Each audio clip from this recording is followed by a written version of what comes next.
अर्जुन के प्रार्थना के अनुसार भगवान ने उसे एक निश्चित कल्याणकारक साधन बतलाने के उद्देश्य से अभी तक यह बात सिद्ध की है, जो कि हमारे प्रिय दर्शकों को पिछले वीडियो में पूर्णतः तथा अच्छे से देखने को मिल जाएंगे। जिस अनुसार मनुष्य किसी भी स्थिति में क्यों न हो, उसे अपने वर्ण, आश्रम, स्वभाव और परिस्थिति के अनुरूप विहित कर्म करते ही रहना चाहिए।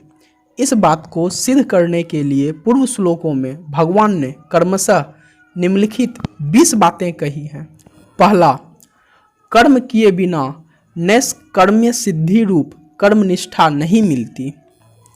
दूसरा, कर्मों का त्याग कर देने मात्र से ज्ञान निष्ठा सिद्ध नहीं होती। तीसरा, एक क्षण के लिए भी मनुष्य सर्वथा कर्म किए बिना नहीं रह सकता। चौथा, बाहर से कर्मों का त्याग करके मन से विषयों का चिंतन करते रहना मिथ्याचार है। पांचवा, मन इंद्रियों को वश में करके निष्काम भाव से कर्म करने वाला श्रेष्ठ है। छठा, कर्म न करने की अपेक्षा कर्म करना श्रेष्ठ है। सातवां, बिना कर्म किए शरीर निर्वाह भी नहीं हो सकता। आठवां, यज्ञ के लिए किए जाने वाले कर्म बंधन करने वाले नहीं बल्कि मुक्ति के कारण हैं। नौवां, कर्म करने के लिए प्रजापति की आज्ञा है और निस्वार्थ भाव से उसका पालन करने से श्रेय की प्राप्ति होती है। 10वां, कर्तव्य का पालन किए बिना भोगों का उपभोग करने वाला चोर है। 11वां, कर्तव्य पालन करके यज्ञ शेष से शरीर निर्वाह के लिए भोजनादि करवाने वाला सब पापों से छूट जाता है।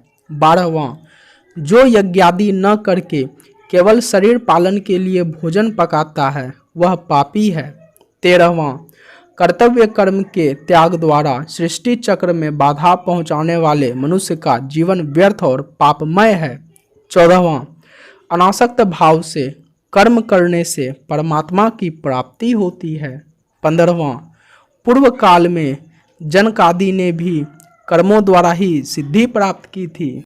16वां, दूसरे मनुष्य श्रेष्ठ महापुरुष का अनुकरण करते हैं, इसलिए श्रेष्ठ महापुरुष को कर्म करना चाहिए।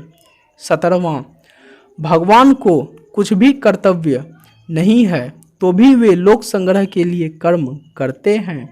18वां, ज्ञानी के लिए कोई कर्तव्य नहीं है तो भी उसे लोक संग्रह के लिए कर्म करना चाहिए।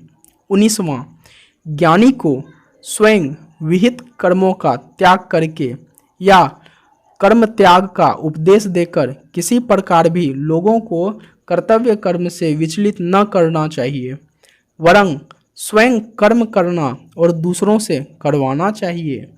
20वां, ज्ञानी महापुरुष को उचित है कि विहित कर्मों का स्वरूपतः त्याग करने का उपदेश देकर कर्म सक्त मनुष्यों को विचलित न करे।